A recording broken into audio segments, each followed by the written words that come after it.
This is my town. When we turn that song up, we turn it up, don't we? We have. It's Taylor Roundup time right here on Hometown Highlights Tuesdays.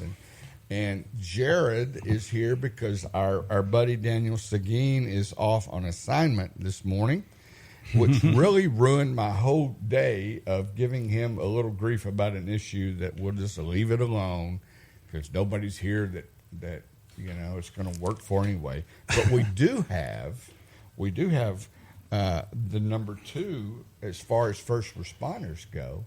We have the fire chief with us for the city of Taylor. Why do you say number two? Well, because you have police and you have fire, right? And I have to give you a little grief about this because Joseph Branson, you know, the interim chief Joseph Branson, and I do the Taylor football stuff. So I've known him for a long time, and this is my first real chance to sit down and shoot the breeze with you. So welcome to the show. Thank you. Sorry. Just introduce him. This is our Taylor Fire Department Chief, Daniel Baum. Well, and Daniel, what is everybody in the city of Taylor named Daniel? You got a lot of Daniels. We've got 3, I believe. Yeah, at least, and maybe 4. I thought I met another one today. We have one of our code enforcement officers is Daniel. Yeah. He was here on the show. That's right, a few months ago. It's a great name. Now you're going to have to get a little closer to that. Now, okay. Now, Chief, and I'm just going to call you that out of sign of respect for you fire eaters, smoke eaters, pardon me, because I was involved in law enforcement for a few years. So there's always been that natural rivalry between the two. Although I'll say this, there's no better cooks in the city than firemen.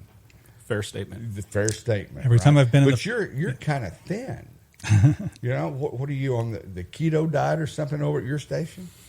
No, just as you get older, you got to worry about the amen to that, brother. The middle spread. So yeah. I try to be cognizant of what I eat.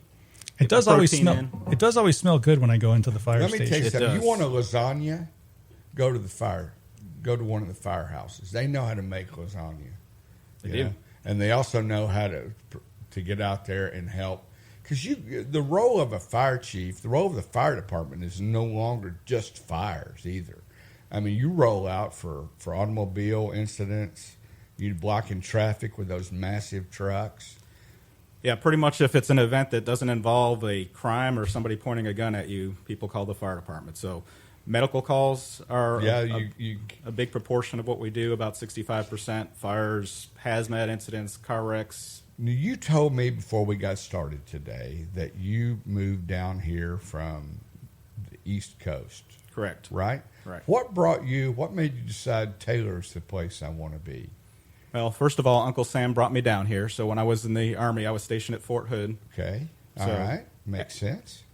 After, what were you? Thank you for your service. Thank you. What was your job in the military? So the Army called it a armored vehicle crewman, but we called it tanker. So you were a tanker. Yes, sir. Wow. What role did you have in the tank? Both a driver and loader. That's a cool gig. You know that? It was. We had a chance. Congressman Carter had a bunch of folks go up to Fort Hood one time, and you actually got to drive a tank.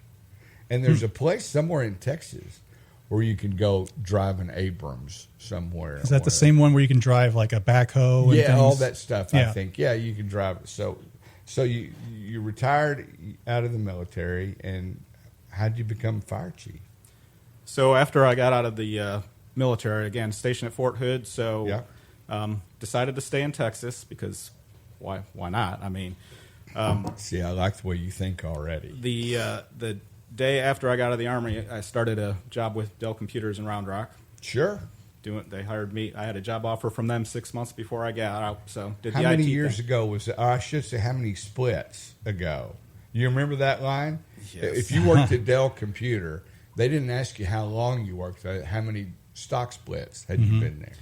So I started in 1998. At the time I started at Dell, they were hiring 1,000 people a week. Yeah. And I was there about 2 years, and by the time I left there, they were already laying people off. So a little bit that's they're kind of the tech industry notorious for that. Yeah. You know, you get to a certain pay grade, you're the first ones out. So after I left Dell, I wound up moving down to Buda, and at the time, small community back then, and I guess it was 2000. So somebody talked me into joining the volunteer fire department. So I was kind of hooked from there. So you kind of, I'm going to say, fell into the job, sort of. It was never your career. You know, I had the same thing happen to me with law enforcement. You just kind of fell into it, sort of deal. Long story, we're not going to talk about it today. And so you progressed from Buda all the way up here to the chief? That's how it works. So in Buda, I mean, it was a rapid period of growth there. I became one of the first paid firefighters there, and it kind of progressed from there. I am impressed. I think anything with the term volunteer in it, because, you know, we have reserve officers in law enforcement. That's what I was. We got unpaid. You know, you got your training. You know, most of the time you got your equipment. Sometimes you bought it yourself, kind of thing. But and how many officers are in the Taylor Fire Department? So the full strength of the department right now is we have 28.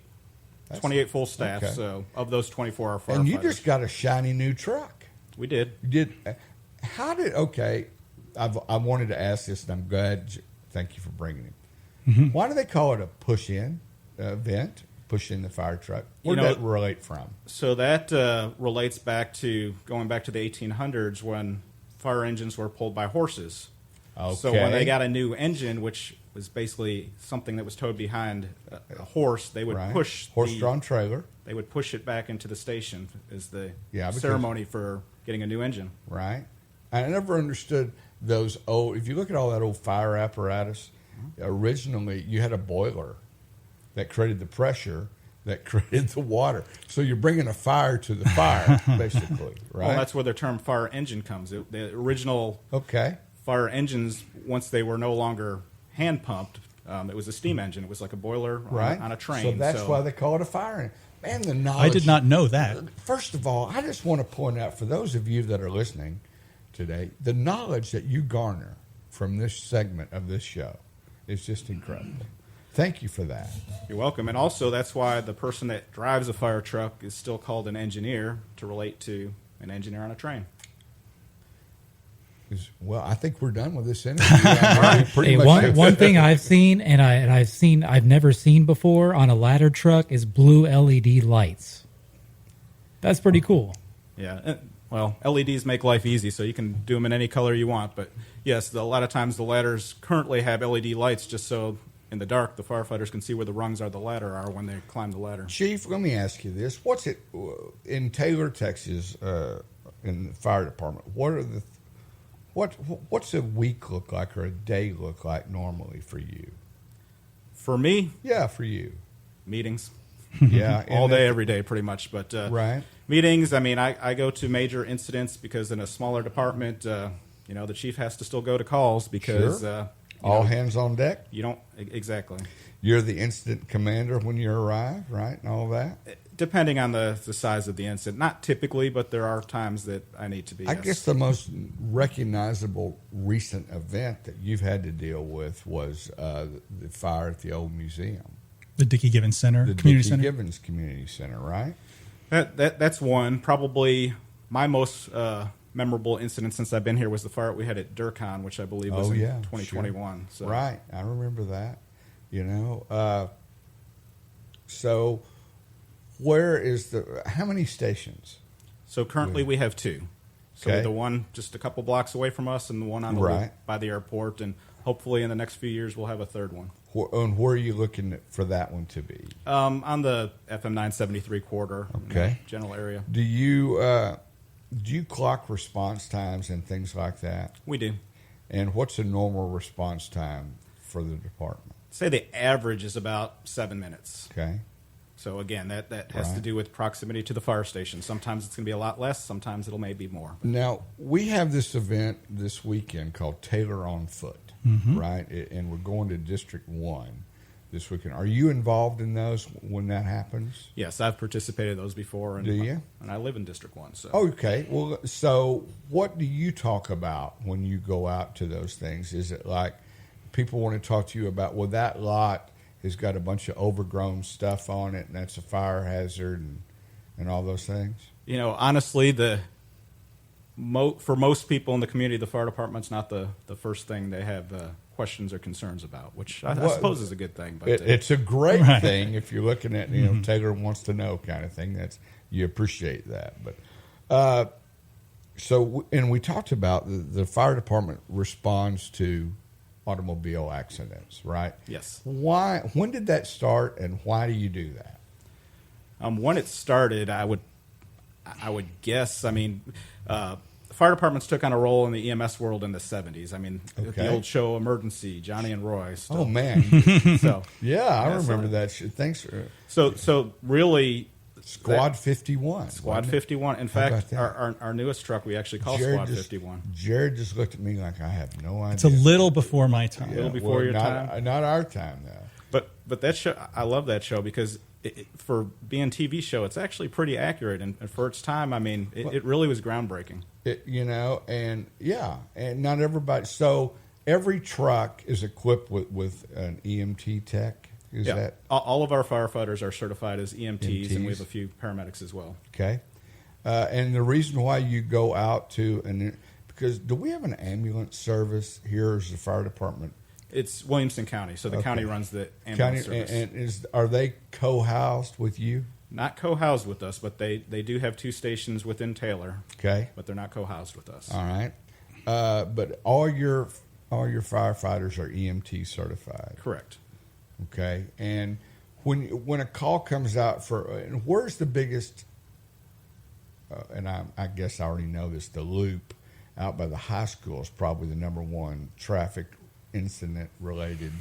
There, Chandler Road's a big one. I would say that's probably 973 and Chandler Road are probably where the most incidents are. And out is 431 part of our ETJ out that way. 431. That's out on 79. It's one of the railroad crossings that it's the one where the always high center. Bless you, RJ. Yeah, that's right near the border between us and Thrall. So who responds to incidents out there? Do you or do they? It really depends exactly where it is, but there's Williamson County ESD 10, so they run a lot of the stuff out east on 79. I drive that way a lot. Yep. Okay, and that railroad intersection catches more trailers than any place I think I've ever been around. Yeah, I think there was an incident there earlier this week. Yeah, with a car hauler, right? Yeah. Wait a minute, I got Chanticleer. Oh, no, that's something else. I thought Chanticleer, she's Thorndale. She's Miss Thorndale 2025, and she knows everything. I thought she was about to give us some insight into that. But So Chandler Road, that's your biggest challenge? We have a lot of wrecks there for sure. Gosh, I'm trying to think of somebody asked me the other day, what's the average amount of time spent outside of the firehouse with y'all being on calls? What's your average call rate a week, I guess is the question. So, it really varies. We run between 200 and 300 calls a month, so it could be 75, could be up to 100. That's quite a bit. It is. We That's stay quite pretty a busy. bit. What would you like for people to know about the Taylor Fire Department? It's just a great organization, great bunch of people. Our capabilities greatly are much greater than the amount of staff we have. Like all growing communities, we're challenged with the growth, so we'll get busier, and there's more. Is there anything in this year's budget allocated specifically to help with that? Most of our budget above and beyond our normal operating expenses are some capital stuff, replacing old equipment. We're replacing another old truck. Maybe hiring a battalion chief position this year. So. Oh, wow. Okay. How much does a truck cost? Because you just don't go down to Maxwell and buy that off the lot. So if you think a typical fire department engine pumper, you're talking about $1 million. A ladder truck, you're talking about $2 million. Jeez. And you have a pretty long lead time on those, correct? Yes, these days 3 years. Yeah, 3 to 4 years. Yeah, to build one out. Yeah, since COVID, I mean, pre-COVID, the lead time was 9 to 12 months, and now it's 3 to 4 years. Where do they build fire trucks anymore? Is it back east? Most of the companies are in the Midwest, so Wisconsin, Ohio, Pennsylvania, South Dakota. That's where your major. And what's the chassis they put them on now? So is it a Freightliner? So most of the companies make their own custom chassis. Okay, so basically, your boxy-looking flat front fire trucks are all custom made, but if you get a commercial chassis, Freightliner, Peterbilt, you see those. Mack truck used to make, on the East Coast, that's all you saw. Lots if a fire department was worth its weight, they had Mack truck fire apparatus. This is true, because that was the Cadillac of the fire corps. Yeah, I don't think you see any of those anymore. Man, I don't. Yeah, it's really changed. It's really changed. But those trucks, and you guys just did. You were part of the Touch a Truck. Yes, the petting zoo. Yeah, the petting zoo. Yeah, I was back in March. Wasn't it back in March? Yeah, at the library.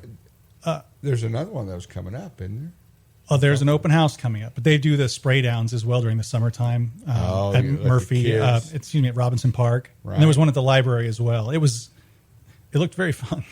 I was not equipped to jump in the stream, but I would have loved to. The citizens. Do you have a citizens academy where people come out and learn about what you do? We do not currently, but we have in the past, and it's something we've talked about. But one thing we have recently started up is a CERT team, which is Community Emergency Response Team. So that is something that we're looking for volunteers. So they help out in disasters, whether it's damage assessments, that's statements, stuff like that. Trey and Sarah's involved in, right? CERT. It's associated with the Greater Taylor Area COAD, but that's COAD. Yep, but the CERT program is run through the fire department. So. Okay, and explain to us what that does. What is that? Give a little more detail. Yeah, so it's a group of volunteers that we can bring in to help, primarily with a disaster situation, whether it's distribution of bottles of water or helping do damage assessments, whether I wouldn't go as far as say search and rescue, but searching for structures that may have been damaged from a storm, something like that. So it's basically the lesser storm dangerous damage. Stuff. Correct. Okay, points of distribution, stuff like that. And how does one go to apply to be a part of that? So there should be an application on our website right now, and we plan on doing another training session. There is training with it that the fire department provides probably early next year sometime. Yeah, we did training a few months ago. Yep. And you're always accepting applications Correct. for that. And how many folks are in it now? Right now we have 4. Well, you need a lot more than we that. do. So where on the website would we go? Just go to taylortx.gov. Okay. Very top of the you ever have an page. eyelash get caught in your Yes. eye and you're going, why won't that blink out? Maybe it will. Yeah, taylortx.gov. You can find the fire department link at the top. Okay. And then one thing about Taylor's website, it's very navigable. That's the great thing about it. Are you guys on social media too with the department? We do not maintain our own page. Probably a good thing, right? Everything that they want to put out, they reach out to me. Yeah, Michelle at the fire department reaches out to me, and we put together everything for them. And you had content this morning. What was content? Oh, yes. I'm sorry. Yes, National Night. Hello. It's National Fire Prevention Week. Oh, well, that's probably why they're smart enough to invite you here. Let's talk about. That's why I requested this week. Okay, well, let's talk about that then. We got plenty of time. So the theme this year is charge into fire safety lithium-ion batteries in your home. Holy smokes! And let's talk about that because hello, electric cars. Yes, you can't put an electric car out with water, can you? You can, but it takes immense quantities of water. So why is that? Because when those lithium-ion batteries are on fire, they go into something called thermal runaway, which basically is a chemical reaction that cannot be stopped until it almost consumes like a nuclear meltdown of a nuclear plant. It's a runaway, right? Similar concept. Chernobyl. It's a mobile Chernobyl. Well, that's a catchy phrase right there. So they are very difficult to put out. Don't you have to throw foam on them of some kind? Foam won't work. It won't. It's got to be water. There's a new product out that they're marketing for that kind of firefighting called a encapsulating agent. We have some, haven't had the opportunity to use it yet. I bet that Luckily, stuff's cheap, isn't it? Yeah. Oh, yeah. I bet that, Sure. what, $500 a half gallon? But a lot of fire departments, the strategy is just to let them burn themselves out because... And just keep people away. I mean, because there's nothing, that doesn't put any chemicals out in the atmosphere, does it? Oh, no. Yeah. No. Very toxic smoke. Oh, my gosh. Yeah, I would think so. So the policy is let them go, boys. I didn't say it's our policy, but it's a common policy. It's a common policy. It's everybody, NFP organizations like NFPA and UL, they do testing to figure out the best way to put these fires out, and they have haven't not come found up a with good one. No, I mean, you've seen the videos, right? We've all seen the video Absolutely. of a certain company that we don't want to offend because he's right down the road. And yeah, thank you, Samsung. Big contract. We like that here. Those things just burn. I mean, it's an intense heat. It is. It'll melt anything even remotely close to it. Are you okay? So, but lithium batteries are not just for they're everywhere. electric cars. There's how many are in this room right now? I can Your our phone's phones here. You hear stories about a phone melting down and catching on fire, and leaving it on the bed at night because you're doom scrolling and it just flops over. If that thing goes haywire, you're pretty much toast. I mean, your portable drills, lawnmowers, you name it, everything has a lithium-ion battery these days. So the themes with the Fire Prevention Week is, one is take good care of them. I mean, when you drop your phone or your drill battery or whatnot, you can probably create an issue. You overcharge them. And they'll expand. Have you seen a battery expand up like that? I've had that happen, and I've had one burst on me, which was not pleasant. Well, I have a flamethrower that I bought from GT Distributors. Jim Orr and his wife Dee Dee and Tim Brown, they're clients of mine at another deal, so I know them well. We're going hunting this weekend. But they got a little flamethrower. You've seen these things. You mix up diesel and gas, and the thing shoots flame 100 feet. And if you want to start a burn pile at your house, which we're in a burn ban right now in Williamson, Milam, and Lee County, so don't be doing this. And there's no burning permitted in the city of Taylor city limits either. Ever. Unless you have a 55-gallon drum. Can you burn it that way? You can cook. No trash. If you have over an acre, you can get a permit for burning, but anything less than an acre, you can't burn. Thank you very much for that. Speaking of do you have a pellet grill? I do. Do you like it? I love it. Well, I was down at the video store yesterday getting some keys made, and they had pellet grills, and I always wondered if those things are worth a flip, but he swears by them down there. You know him? I do not. The guy. I've used pellet grills for years. I love it. But apparently this... look at there. Nothing like the host. With the Mad Men theme. With the Mad Men theme. Having a client call in the middle of his show. Thanks, Steve David. Appreciate you. So can we talk about lithium-ion batteries a little bit? Let's get back to that because, we were going down a pellet grills. So another thing, so when you lose the charger for your phone, just don't go to Amazon and buy the $3 charger from some brand you've never heard of. Okay, now why is that? Just because there's definitely something to say you get what you pay for, but you don't necessarily have to get the Apple branded charger or whatnot. You don't Temu your chargers? Absolutely not. Then they're not necessarily certified by UL. Correct. UL, I think the FCC, EC. So there's different certifying bodies, but it's something that but they have all the fine print. Fake all that stuff. All that stuff. If it says it ain't. Price can kind of point you in the right direction. Right. So, and you're right. Lithium batteries are pretty much in everything now. That's the primary source of.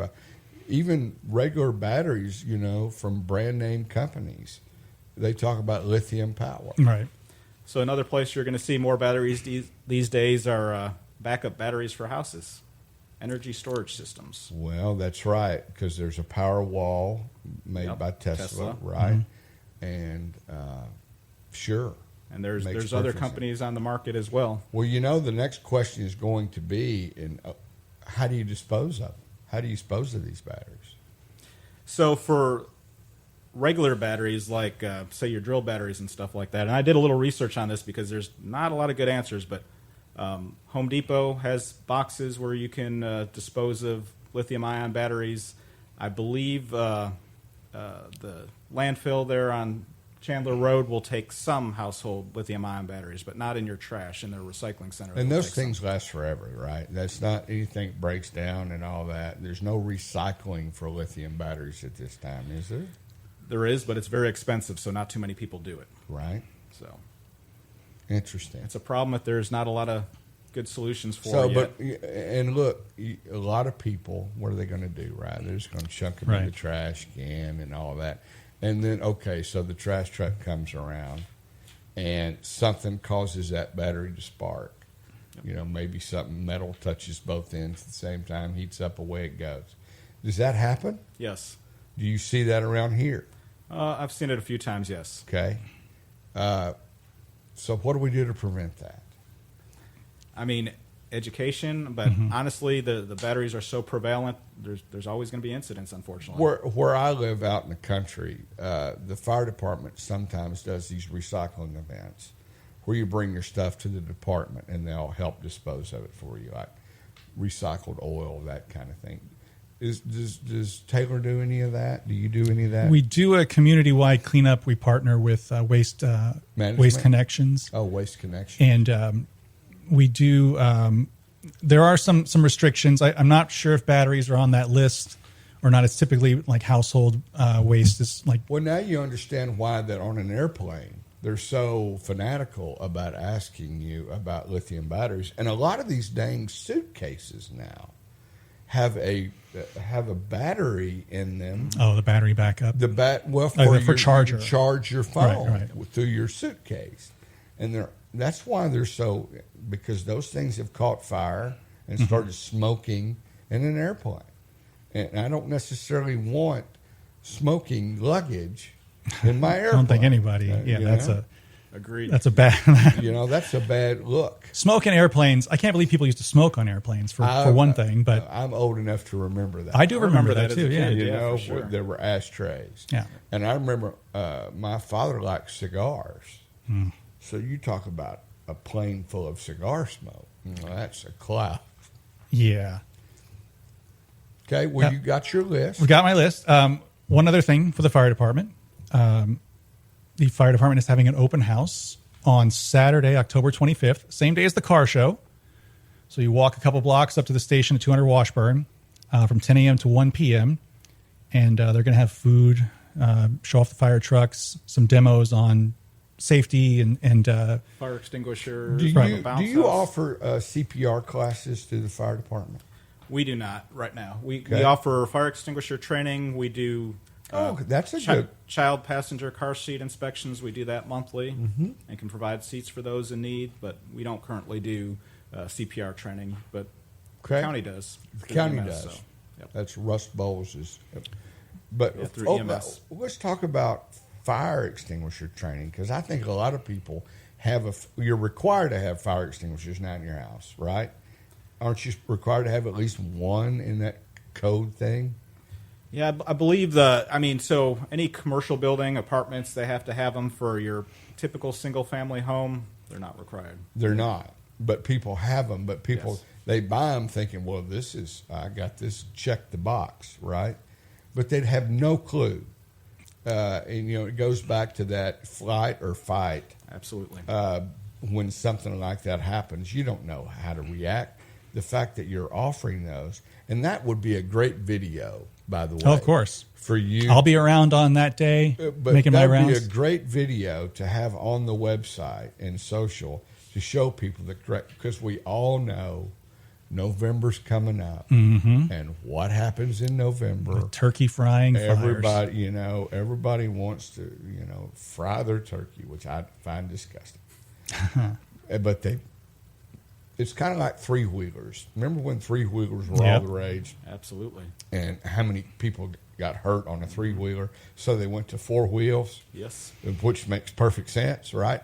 Well, those original cookers were tripods, and now they went to 4 legs, so they don't have the tipping thing.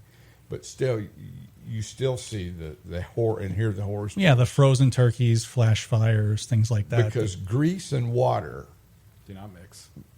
Not at all. Matter of fact, they help. They're a big complementary.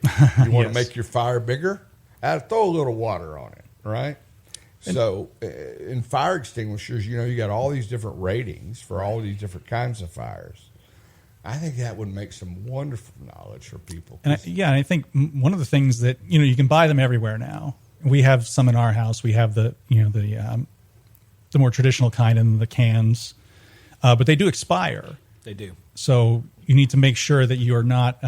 That's one of the things I have to check for frequently to make sure I don't have something from 2018 in there. And what? Oh, the fire extinguishers. Sure, yeah, because they do expire because they leak. The propellant leaks. So if you have a fire extinguisher in a commercial building, they have to be inspected and tagged annually. But to your home fire extinguishers, nobody's ever inspecting those, so they do expire after a period of time. Is the fire chief or inspector under your purview? Yes. Okay, so here's a little sad story, I confess, and I don't want people to make the same mistake. We were in this building.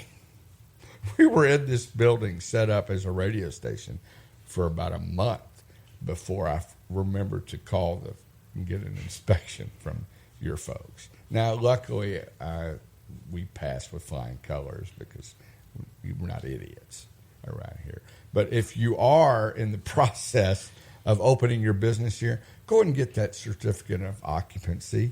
Makes it real easy, and that's it. And it's helpful, okay? Because you want to make your business as safe as possible. And you want to make sure that you've got open access, egress and ingress into the place, and you don't have 42 extension cords plugged into the same outlet. Right. Because heat and electricity don't go together.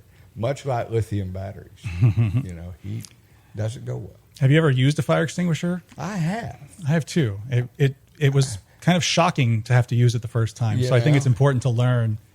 And they've got all different models now, too. That's what I'm saying is there's some that you really got to know what you're looking for. There's some that are for wood, paper, and that. And then there's a grease version, which is a foam. It's not water-based. It's some other thing. So most of your extinguishers that you see in a business or home, they're an ABC fire extinguisher, so they're rated for everything. It's a powder inside, so it's not a liquid coming out of the extinguisher. No. I have one in the tank now. I believe in, and I've got one in Big Tex because you never know when you might need one, right? Yeah. We passed a car fire the other night in Austin, and it was terrifying. It was terrifying. And that's the biggest thing you worry about too, right? With a car fire when you're on it is, guess what?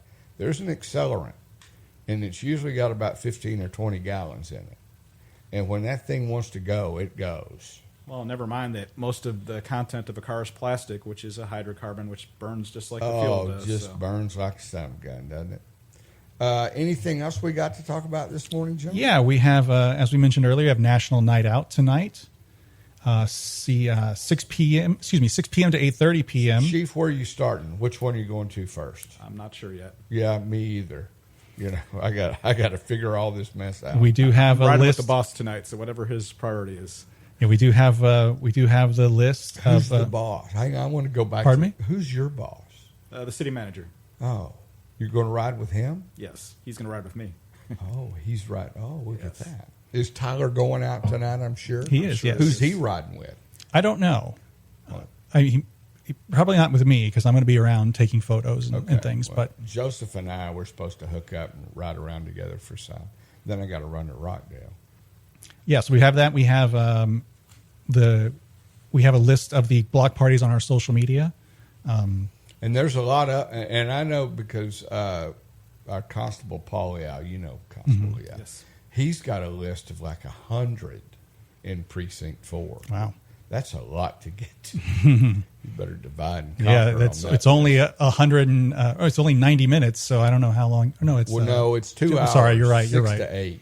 6 to 8. 8:30. Yes. Yeah. My apologies. My time was off. Also, this week as we mentioned a little bit earlier, Taylor on Foot. We'll be walking in District 1 from 10 a.m. to 12 p.m. There'll be 5 teams. District 1 is south in your area. Primarily south. There's a few... it's over the bridge. There's a few off of Main Street up north a little bit. Okay. It's a little split up, but we're out. I'll be out hanging door hangers after the show, so you'll know that we're coming to your house. Oh, I think they know. And we have signs up as well. My gut tells me they know. There'll be 5 teams with council members leading. And Greg Redden is leading the charge on this one. This is Greg Redden. Greg Redden is our council member for District 1. Yes. Yeah, and he's leading, and he's good people. So you're in good hands, Chief. Yes. Yes, he's a big old boy too. We do have quite a few members of the Taylor ISD will be on hand as well. We have a bond election which we're 100% supporting here for new school. One of the big things is public safety for kids. How do you vote no for public safety for kids? I don't understand that. But anyway, moving on. So yeah, that's on Saturday. Of course, we're wrapping up Hispanic Heritage Month next week. And look, this weekend is Fiesta Taylor with the Chamber of Commerce out at Old Taylor High. Are you a tequila You grew up in Buffalo, right? The home of the wing. Yes. Allegedly. Yes. That's what they say anyway. Are you a tequila connoisseur? Have you tried tequila? Absolutely. So, and by that smile on your face, you're a fan. Well, look, this is not your Jose Cuervo tequila that we're doing. This is the high-end stuff. This is blessed by priests throughout Mexico. And when they cut the plant down, they rub it with olive oil or something. It's high-end stuff. I don't know what I'm making all this up. But that is, and there's still some VIP tickets left, I understand. If you go to the Taylor Chamber website, you punch in KRXT on the promo code, it's $35 off a ticket. And I'm holding that as long as I can with them. So if you want a ticket to that, it's going to be this weekend. There's music. There's cigar rolling. It's a big deal. And Saturday's a busy day because earlier that morning we have the Good Life Taylor 5K at Bull Branch Park. Right. And we also have a kids race at the same time. And then, of course, Taylor on Foot. And then on Sunday, to wrap up our programming, we have a free cumbia lesson in Heritage Square Park. And that was moved from October 10th to not conflict with Taylor High School's homecoming. Well, that's this weekend. It's homecoming. Yeah, on Friday. So it's all week. Well, the main we got there's a parade tomorrow night that's out at Old Taylor. Not at Old Taylor. I was the new high school. Mm-hmm. There's a parade. They've asked people to come out. You ought to come out for that. That'd be a big deal. Get your name out there. Tell everybody howdy. That you can be from Buffalo, but you can still be a good old boy. All right. Anything else? That's all we have today. We got a lot more to go here on Hometown Highlights on 98.5 KRXT Rockdale, Taylor, Cameron. And we'll be right back with some of those just as soon as we pay a few bills around here. Chief, good to see you. Glad you came by. Absolutely. We appreciate you. You're welcome back anytime, sir. Take your Taylor Duck coffee mug and enjoy a little coffee today. And we'll see you out on the trail tonight for National Night Out here at Taylor, Texas. And we'll be right back after these.